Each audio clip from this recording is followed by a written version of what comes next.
Ladies and gentlemen, will you please welcome Tanya Jarvik?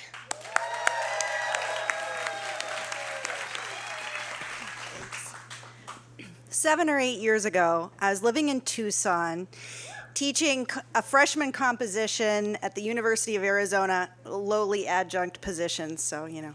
And one of my friends, who is a graduate student in sociology, called me up one night and she said, I have a great idea. Why don't a whole big group of us go try out for the Vagina Monologues? And I had never seen the Vagina Monologues, but I'd spent a decade being a graduate student and taking gender theory classes and teaching gender theory and women's literature and so on. So I was like, you know, I don't know that I can call myself a gender theorist if I have never acted in the Vagina Monologues. So, and you know, I do have some acting experience, like way back in high school. God knows what's happened since, but okay, yes, I will try out for the Vagina Monologues with you. And so 3 of us ended up going to these tryouts for the Vagina Monologues. And when I arrived there, I was absolutely flabbergasted because there were 75 or 100 women there. It was like a real theater. And some of these women had pieces of paper with professional photographs of themselves and like a long list of cool plays they'd been in. I was Ophelia in Hamlet. I was Stella in The Streetcar Named Desire. And I'm like, I did a couple things in high school. I had a pencil in my purse for writing down my phone number on some Xerox sheet of paper I assumed they'd give us. I mean, I thought this was like community theater. So I was feeling really intimidated. And I wasn't sure how I was going to overcome that. And one of the 3 of us said, there is no fucking way I'm going to try out for this. You 2 can go ahead if you want, but I'm out. And we tried in vain to convince her. She was like, no way. So I'm sitting there, and I'm sitting there for a long time because there are so many people trying out, and I'm thinking, what am I going to do? For some reason, the longer I sat there, the more absolutely determined I was that I was going to try out and I was going to get a part in this production.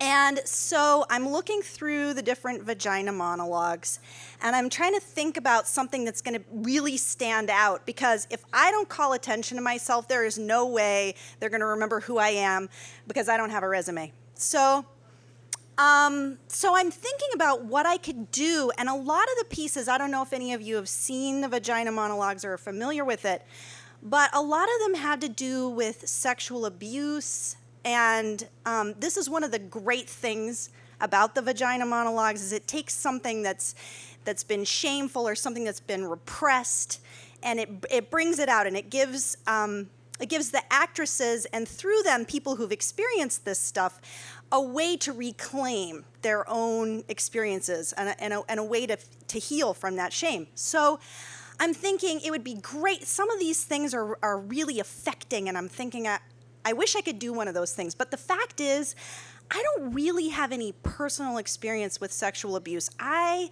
am one of the few people who's been really lucky, and nothing except growing up Mormon and being seriously sexually repressed has ever happened to me, except, yeah, there's that, right? So I'm thinking, what? Like, has anything even remotely difficult ever happened to me? I'm sitting there thinking about trying out, and all that I can come up with is that I went through a period of time in high school where for some reason or another, I really don't know why, I kept getting flashed. I was getting flashed like constantly. It started when I was 12, and I was in 6th grade. It was gym class. We were playing basketball, and suddenly the basketball goes off the court and down these stairs, and I go to retrieve the basketball, and I'm coming back up the stairs, and I notice there's this guy on the stairs, like a grown-up, who is not a teacher, standing on the stairs, and just as I pass him, he taps me on the shoulder, And I turn around, and remember, I'm a sheltered, repressed Mormon girl, okay? I turn around, and there's his junk, like, right in my face. And he says, "Do you know what this is, little girl?" And of course, I'm freaking out. I'm like, ah! And I'm like running up the stairs with the ball, and I'm going to the gym teacher, and I'm like, "There's a guy with his pants down," and all the 6th grade boys are like, ah! So it was actually really traumatic for me. That was seriously traumatic, and then it kept happening, and. No, really, I shit you not. I'd be studying at my locker. I'm there. I'm a good girl. I'm getting my studying done before classes even start. It's like 7 o'clock in the morning. I'm sitting in front of my locker, and all of a sudden there's a clatter, and I look around, and there's like some disembodied torso sticking out, like with an erect penis. And what the fuck? Why? Okay, well, the last time this ever happened to me, I was about 16. And I was practicing being a slut because I had a sleeveless dress on, and I was walking down 9th East for the express purpose of counting how many people honked at me. So I'm walking down the street. I got my sunglasses on, walking down the street like da, da, da, da, da. And some guy comes up to me about my age, actually pretty attractive, and he starts a conversation with me, and I'm feeling like really proud of myself because I've attracted this attractive guy about my age who's talking to me. And he's like, "So, do you have a boyfriend?" And I'm like, "No." And we're walking along. And then we're talking, in totally inane conversation. We're talking, and then I notice that he's got his hands in his pockets, and he's going like this. And I'm like, oh, I can see where this is going. On the one hand, I was a little bit thrilled. I mean, even at that point, as a Mormon teenager, I had enough sense of my own nascent sexuality to realize that I was really turned on by watching men jerk off. But I would never have said that. I would never have, like, constructed that sentence in my brain. No way. But then he's like, "So I have something really cool to show you. Just cross the street with me, and it's over there behind the fence." And I'm like, "Oh, yeah. Oh, no, that's okay. I'm walking to the ice cream store. It's all good. I don't really need to see it." Walk, walk, walk, walk, walk. He's like, "Oh, well, I can show it to you here if you want. Just come behind this tree." "Oh, no, that's okay. Bye. Have a nice day." And I just kept walking. So I actually never saw his cock. I mean, I wonder if maybe it was nice. I don't know. But the point is, he had this idea about how this was going to go, and I was not playing his game. And that was it. It was like I'd passed the Super Mario whatever test something and moved on to the next level where people did not flash me. So but this was not relevant for the Vagina Monologues tryout because it was not the penis monologues, it was the Vagina Monologues. So I had to come up with something else to call attention to myself. And if any of you have ever seen it, what I settled on was this thing called the Moaner Monologue, which is basically you get up in front of the mic and you fake like 15 different kinds of orgasms. So I, like, for copyright reasons, I can't actually do them here. I know you want me to. But it's like, there's the Miss Priss, ooh, or the Bull Dyke machine gun, ooh, or and then, like, it ends with this crescendo thing that's kind of like, if you've ever seen When Harry Met Sally, and she's in the cafe, and he thinks women don't fake, like, really awesome sounding orgasms. She's like, "Oh, yeah?" And she builds up to this whole thing that's like, yes, yes. Okay, so it kind of ended like that, except that there was an element of reality to the thing, because when I got up there and I got to that last bit, I really channeled, what does it feel like when I'm building up to a climax? What do I sound like? Where does that go? And so when you pull an element of reality into your act. There's always something to that, right? So I felt pretty good about how tryouts went. And of course, I'm on tenterhooks. Are they going to give me a call back? Am I going to get the part? And I did. I made callbacks. And it was so exciting because I'd been up against so many people who had so much more experience than I did. So they called me back, and I went, and it was actually two women who were co-directing the production for Tucson that year. One was like a woman in her 30s, and one was a woman maybe in her 40s. And there were a lot fewer people, and I wasn't sure how I did, and I didn't do the Moner monologue that time. I did whatever it was they handed me, and I felt pretty good about it. And a couple days later, I was in my class. I was teaching my class, and my students were writing their journal entries. You know, there's this like great thing that you do I shouldn't tell you this, as a composition instructor, where if you haven't put all of your lesson together, you give them a journal entry at the beginning of the class. And you're like, so just write for 10 minutes on this prompt, while you're, no.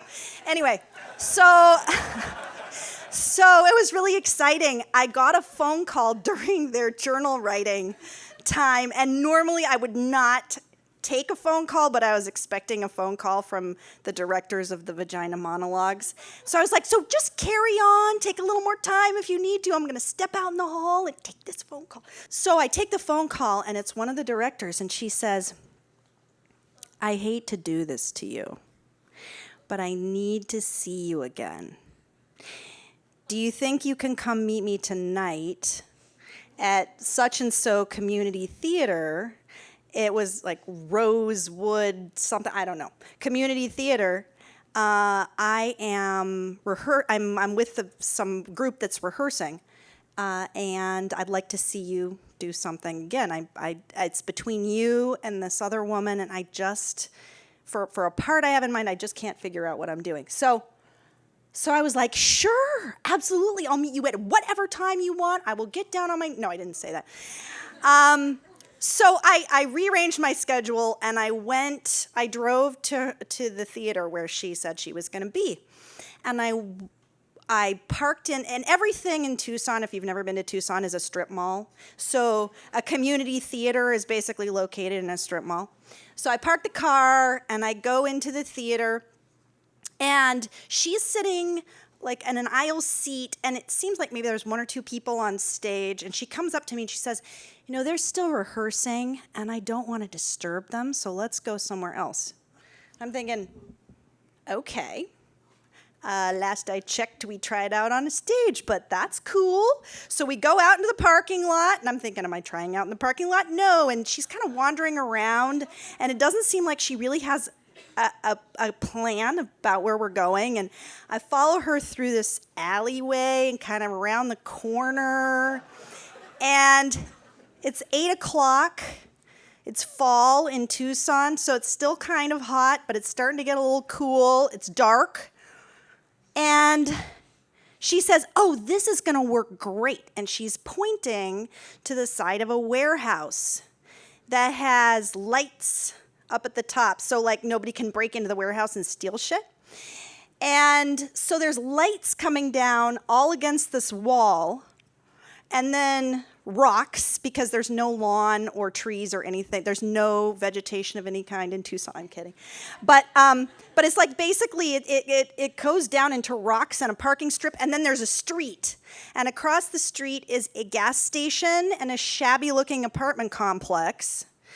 And then over there is one of the biggest main drags, like eight lanes of cars, Speedway. And she's like, why don't you stand up against this wall with the lights down? It's kind of like a stage. And I'm thinking, okay, wait, I'm going to be doing this thing where I'm pretending to have a bunch of orgasms outside across from a gas station. Is this some kind of theater hazing ritual? But I'm like, okay, I'm not one of these wilting petunias or fainting violets or shrinking roses or whatever the hell that thing is. I am up to the challenge. I'm going to go ahead and do it. So she gives me this sheet of paper. Oh, well, first she wants me to do the Moner monologue. So yeah, I actually did that thing where I pretended to be having orgasms, and I'm thinking to myself, I wonder if there's anybody in the apartment complex, like across the way, who like suddenly starts hearing this, and, like comes out on their balcony and starts jerking up. I don't know. So then she says, I want you to try. That was great. I want you to try. She's sitting on the stones with her back against a street, looking at me, doing my thing, floodlit, all right? And she says, I want you to try something different. I want you to try this scene where you're a dominatrix. And I actually have very little experience as a dominatrix at that point in my life. We're talking about like maybe one time I had a leopard robe and a faux leather like corset thing, and I tied my boyfriend to a chair. That's it. I have no other experience as a dominatrix. So she hands me this thing, and I'm reading it, and I'm trying to, okay, what is it that I do? I raise one eyebrow and I look imposing. I don't know. And she's not happy with it. She keeps asking me, could you redo that? Could you say those lines again? And this time, I want to really feel it. And she's not, I redo it, but she's not happy with that either. And she says, okay, how about we improv instead? We do a little bit of improv. We're going to depart from the script here. Okay. So she says, it starts out pretty mundane. She says, why don't you pretend that you're kind of an airheaded cheerleader picking up somebody in a bar? So what are you drinking?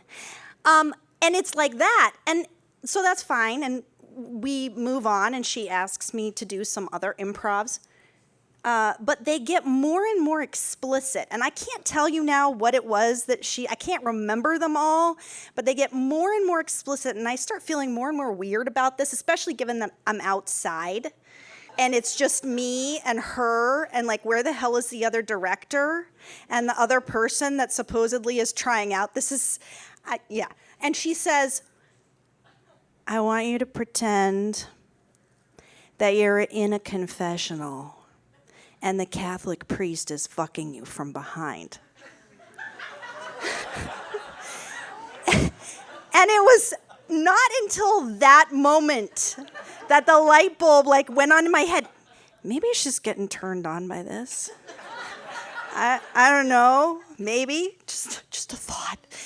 But at that point, I had gone so far. I mean, I'd already fake had 15 orgasms. I mean, and I was no longer religious at that point. And even when I was religious, I wasn't Catholic. So what the hell was my problem, right? So I'm like, okay, fine. So stick the ass out, put the hand on the side of the confessional. What do Catholics say in confessional? I don't know. Hail Mary, Mother of God. Yeah. So, fuck. Oh, yeah. So, but the whole time I'm doing this, it's actually not similar to the time when I was trying out and I was bringing an element of reality to it, because there was no way in which I was connecting with this sexually. The whole time, what my brain was saying is, I should not be doing this. That is what my brain was saying. My brain was saying, what the fuck am I doing? And what is her deal? All right. So I finish. And she